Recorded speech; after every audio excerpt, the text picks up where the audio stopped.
Hello students, good morning. आज class 8 का chapter 2 हो रहा है। उनमें से वृक्ष पुराण। वृक्ष पुराण मतलब वृक्ष के बारे में हम लोग कहानी सुनेंगे, मतलब अलग अलग वृक्षों की क्या क्या विशेषताएं हो। ओके, सो हम लोग बिना देरी किए शुरू कर रहे हैं।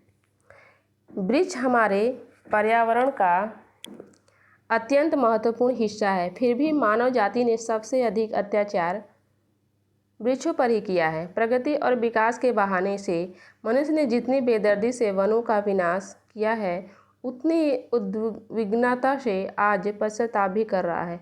कालांतर में मनुष्य की संवेदना कितनी कम हुई है, इसका अनुमान हम पौराणिक काल की लोक कथाओं में वर्णित वृक्षों के प्रति मित्रवत एवं श्रद्धापूर्ण भावनाओं के तुलनात्मक अध्ययन से लगा सकते हैं। कुछ व्यापक परंपराएं इस संवेदना की पुष्टि भी करती हैं। इस लेख में जाने पहचाने आसपास दिखने वाले कुछ वृक्षों से जुड़ी मान्यताओं व कथाओं की चर्चा की गई है। ये कथाएं मनोरंजक होने के साथ ही वृक्षों को सजीव बनाकर उनके और हमारे बीच नए रिश्तों का एक दृढ़ आधार बनाएंगी। कितनी सुंदर लग रहा है वृक्ष। ये कौन सा है? बरगद का पेड़ है। राष्ट्रीय वृक्ष बरगद। हमारा राष्ट्रीय वृक्ष क्या है? बरगद, बनियान ट्री, जिसको हम लोग इंग्लिश में कहते हैं। इनके बारे में पढ़ेंगे। बरगद के पेड़ को संस्कृत में वट कहते हैं तथा अंग्रेजी में बैनियन ट्री। संस्कृत में वट का अर्थ है घेरना। हिमालय, गंगा तथा बरगद भारत के प्रतीक हैं। भारतीय बरगद को पवित्र वृक्ष मानते हैं तथा जहाँ तक हो सके उसके पत्ते नहीं तोड़ते। यह वृक्ष त्रिदेवों का प्रतीक भी माना जाता है। विष्णु इसकी छाल है, ब्रह्मा इसकी जड़ें हैं तथा शिव इसकी शाखाएं हैं। धन के देवता कुबेर को वटाश्रय के नाम से जाना जाता है, जो इस वृक्ष में निवास करते हैं। परंपरा अनुसार लक्ष्मी जी हर रविवार इस वृक्ष से मिलने आती हैं। पुराणों में वर्णित सावित्री की कहानी में सावित्री के पति सत्यवान की मृत्यु विवाह के 1 वर्ष बाद हो जाती है। उस दिन ये दोनों लकड़ियाँ लेने जंगल में गए थे। वहाँ एक बरगद के वृक्ष के नीचे सत्यवान की मृत्यु हो जाती है। वट वृक्ष की पूजा के द्वारा सावित्री का पति पुनः जीवित हो जाता है। आज भी स्त्रियाँ वट सावित्री के दिन व्रत रखती हैं तथा वट वृक्ष की परिक्रमा करते हुए पूजा करती हैं। बरगद एक सदाबहार पेड़ है जो सदा हरे पत्तों से भरा रहता है। इसकी जड़ें पेड़ की शाखाओं से झूलती हुई धरती तक आती हैं, फिर धीरे धीरे तने का रूप ले लेती है। बरगद के एक पेड़ से अनेक पेड़ बनते जाते हैं और वो फैलता जाता है। देखिए, देख रहे हो? इसकी जो जड़ें होती है ना, जमीन को छूती हैं। इसको खाया भी जाता है, ये जो लटक रहा है जड़। होशंगाबाद के चिचोली गांव में बरगद का एक पेड़ 1.5 एकड़ में फैला हुआ है। बेंगलुरु के चिंचुला कुप्प में एक पेड़ 500 वर्ष पुराना है और 3 एकड़ में फैला है। ये बरगद के बारे में बात हो रहा है। कहाँ कहाँ पर ये मतलब इसकी ज़्यादा ये है उपज है, मतलब बहुत बड़ा बड़ा पेड़ है, भारी पेड़ है बरगद का। तो कोलकाता के वनस्पति उद्यान के वट वृक्ष के तने का दायरा 51 फीट है। बाप रे! उसकी 1000 से अधिक डालियां हैं। सतारा में एक पेड़ है जिसे सन 1882 में नापा गया था, तब उसकी परिधि 483 मीटर थी। अनुमान लगाए कि अब कितनी होगी। बाप रे! ये सब विशेषताएं बताया जा रहा है बनियान ट्री। अब आते हैं लोग फल के बारे में जानेंगे। हाँ, फल का भाई कहानी क्या है। आम को संस्कृत में आम्र तथा अंग्रेजी में मैंगो कहते हैं। यह वृक्ष भारत में हजारों वर्षों से पाया जाता है। ऐसा विश्वास है कि यह वृक्ष मनोकामनाओं को पूरा करता है तथा प्रेम व भक्ति का प्रतीक है। यह भी माना जाता है कि इस पेड़ को राम भक्त हनुमान श्रीलंका से लाए थे। जब वे सीता को ढूंढते हुए लंका गए, तब वे एक आम के पेड़ पर विश्राम करने लगे। जब उन्होंने आम के फल को चखा तो उन्हें बहुत स्वादिष्ट लगा। फल चखकर उसकी गुठलियाँ उन्होंने समुद्र में फेंक दी। वे तैरती हुई हिंदुस्तान के तट पर पहुँच गए। वाह! और वहाँ उनसे नए आम के पेड़ों का जन्म हुआ। आज हम लोग खा रहे हैं जिसको। ऐसा विश्वास है कि शिव ने पार्वती से आम के वृक्ष के नीचे ही विवाह किया था, इसलिए विवाह मंडप आज भी आम के पत्तों से सजाए जाते हैं। गांव में यह भी विश्वास है कि जब किसी शिशु का जन्म होता है तो आम के वृक्ष में नए पत्ते अंकुरित होते हैं, इसलिए उन घरों के द्वार पर आम के पत्तों की वंदनवार बांधा जाता है। सही बात है, पूजा पाठ में भी होता है, शादी विवाह में। जिनमें किसी बच्चे का जन्म होता है, उत्तर प्रदेश में फल न देने वाले पेड़ों को मनाने के लिए एक दिलचस्प प्रथा है, जिसमें पेड़ का स्वामी अपने हाथ में एक कुल्हाड़ी लेकर अपने मित्रों के साथ पेड़ के पास जाता है। यह क्या तमाशा है, वह पेड़ को धमकाता है, अब तक एक भी फल नहीं दिया, तुम मुझे क्या मूर्ख समझते हो? मैं तुम्हें दिखाऊंगा कि मूर्ख कौन है। यह कहते हुए वह उस पर कुल्हाड़ी से दिखावटी वार करता है। जैसे ही वह पेड़ पर चोट करता है, मारता है, उसके साथी उसको रोकते हैं। अरे तुम इतने निष्ठुर मत बनो, इस बेचारे पेड़ को माफ़ कर दो, आगे से यह ऐसा नहीं करेगा। पेड़ का मालिक चिल्लाता है, तुम लोग गारंटी लोगे इस पेड़ की? हाँ हाँ, वे बोलते हैं, मुझे भरोसा नहीं है। और एक बार फिर पेड़ पर दिखावटी वार करता है। तब उसके साथी उसके वह पेड़ के बीच खड़े हो जाते हैं और विनती करते हैं कि पेड़ को माफ़ कर दिया जाए। काफ़ी मिनटों के बाद मालिक मान जाता है। तब मित्र पेड़ से कहते हैं, पेड़ भैया, इस बार तो तुमको बचा लिया, वरना वह तुमको काट डालता। अब अगले साल खूब फल देना, वरना हम लोग तुम्हारी मदद नहीं कर पाएंगे। कहा जाता है कि यह उपाय कभी निष्फल नहीं होता। वाह, ऐसे धमकाते हैं तो पेड़ अपना फल दे देते हैं।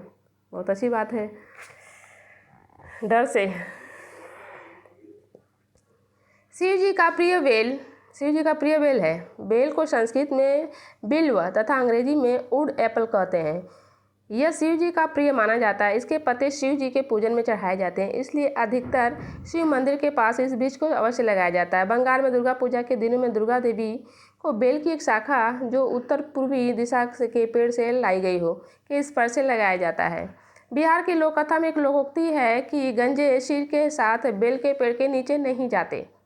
माना जाता है कि बेल का फल गंजे सिर की ओर आकर्षित होता है और उस पर गिरने से अपने आप को रोक नहीं पाता है। एक और कहावत है, अगर बेल का फल पका है तो इससे कौवे को क्या? बेल का फल इतना कठोर है तो इससे कौवे को क्या? इसका मतलब समझ, अगर बेल का फल पका है तो इससे कौवे को क्या? बेल का फल इतना कठोर होता है कि कौवे की चोंच उसमें नहीं घुस सकती। ऐसी मान्यता भी है कि यदि बेल और बेल का पेड़ एक साथ निकले हों तो नीचे पानी का स्रोत हो सकता है। ये मतलब इतना कठोर होता है कि जो कौवा का जो ठोड़ है ना, वो भी इसको मार नहीं सकता है, इस पर चोट नहीं कर सकता है। इतना मजबूत होता है बेल का जो ये फल होता है। बेल का वृक्ष लक्ष्मी जी का निवास भी माना जाता है। एक बार लक्ष्मी जी से विष्णु जी ने पूछा, तुम ब्राह्मणों से नाराज क्यों रहती हो? लक्ष्मी जी ने चिढ़कर उत्तर दिया, सारे ब्राह्मण मेरे स्वाभाविक शत्रु हैं। मैं अपने घर में अर्थात बेल के वृक्ष में शांति से नहीं रह सकती।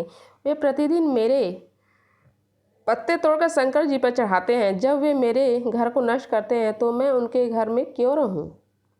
एक लोक कथा प्रचलित है। एक शिकारी था जो हिरण का शिकार करते समय जंगल में भटक गया। जब वह थक गया तो एक बेल के पेड़ पर चढ़कर बैठ गया। उसने वह रात उसी पेड़ पर गुजारने का निश्चय किया। पेड़ के नीचे एक छोटा सा मंदिर था जिसमें शिवलिंग था। उस दिन शिवरात्रि थी। अपने बैठने के स्थान को आरामदेह बनाने के लिए उसने बेल के पत्ते तोड़े। उनमें से कुछ नीचे शिवलिंग पर गिरे। उसके पसीने की बूंदें भी शिवलिंग पर गिरी। शिकार न मिलने के कारण उसने सुबह से कुछ नहीं खाया था, इसलिए उसका व्रत भी हो गया। शिवरात्रि की पूजा की सारी क्रियाएं पूरी हो गई। बेल के गूदे का शरबत बहुत स्वादिष्ट होता है। पेट के रोगों में यह बहुत लाभदायक होता है। इसकी जड़ें ज्वर को उतारने के लिए इस्तेमाल की जाती है। देखो, इसमें तुम लोग को औषधि भी मिल गई। बेल का क्या क्या उपयोग होता है। पशु पक्षियों का प्रिय जामुन। जामुन सबको अच्छे लगते हैं खाने में। उसको जानवर भी खाता है, आदमी भी खाता है। तो जामुन को संस्कृत में क्या कहते हैं? जम्बू या फलेंद्र कहते हैं, तथा अंग्रेजी में ब्लैक प्लम या इंडियन ब्लैकबेरी कहते हैं। यह कृष्ण व गणेश के संदर्भ में एक पवित्र वृक्ष माना जाता है। बौद्ध धर्म में भी इसका महत्व है। बादलों के देवता मेघ ने धरती पर जामुन के रूप में अवतार लिया था, इसलिए इसके फलों का रंग तूफानी के बादलों के समान है। इसके पत्तों से बंधनवार बनाकर लोग घर के प्रवेश द्वार पर लगाते हैं, जिससे वैवाहिक जीवन सुखी रहे। इसे भी अक्सर मंदिरों के पास लगाया जाता है। ब्राह्मणों को भोजन इसकी छाया में खिलाया जाता है। वनों में अपने आप उगने वाला यह वृक्ष पशु पक्षियों का प्रिय भोजन है। पंचतंत्र की उस प्रसिद्ध कहानी से, जिसमें बंदर अपने मित्र मगर को जामुन के फल खिलाता है, लगभग सभी परिचित होंगे। सही बात है। हाँ, वो भी मतलब क्या, मगर और बंदर का एक कहानी है, जिसमें कि मगर जो है बंदर को खाना चाहता, क्योंकि जामुन खाता था ना, तो सोचता था कि इसके जो फल है जब इतने मीठे हैं तो इसका मांस कितना मीठा होगा। इस पर यह कहानी है। जामुन का पेड़ विशाल होता है। इसके पत्ते टसर रेशम के कीड़े खाते हैं। इसके फल सभी जीव जंतु खाते हैं। इसके फलों से शरबत और सिरका बनाया जाता है। इसके बीजों से डायबिटीज़ की औषधि बनाई जाती है। इसकी लकड़ी खेती के औजारों में काम आती है। वृक्षों के विवरण से तो हमें समझ में आ गया कि वे हमारे जीवन का अभिन्न हिस्सा है।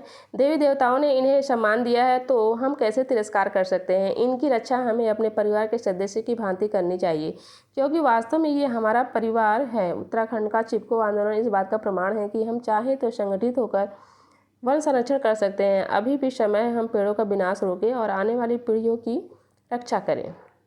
ये आप लोगों का होमवर्क रहेगा, ओके। ये और आते हैं हम लोग ओरली आते हैं मुख से। क्या है भाई, हमारा राष्ट्रीय वृक्ष कौन है? बरगद। जामुन को संस्कृत में क्या कहते हैं? जम्बूदा, फलेंद्र, 2 ठो नाम है। आम के पेड़ कौन कहाँ से लाया था? हनुमान जी श्रीलंका से लाए थे। इसको खाली स्थान भरो। बरगद के पेड़ को संस्कृत में वट कहते हैं और अंग्रेजी में बैनियन ट्री। सावित्री के पति का नाम सत्यवान। विवाह मंडप आज भी आम के पत्ते से सजाए जाते हैं। बेल का वृक्ष लक्ष्मी का निवास माना जाता है। ब्राह्मणों को भोजन जामुन के पेड़ की छाया में खिलाया जाता है। समझ में आ गया? बहुत ईजी है। आप लोग सभी कॉपी में सुंदर सुंदर लिखिएगा, ओके। यहाँ पर क्या है? ये जो पंक्ति है ना, इससे ये क्वेश्चन यहाँ पर किया गया। इस पंक्ति को ध्यान से पढ़िए। क्या लिखा हुआ? तुम ब्राह्मणों से नाराज क्यों रहती हो? कौन बोल रहा है? विष्णु लक्ष्मी जी से। कौन किससे पूछ रहा है? विष्णु। किससे? लक्ष्मी जी से। यहाँ पर लक्ष्मी नहीं मैंने लिखा है, मैं लिख देती हूँ अभी।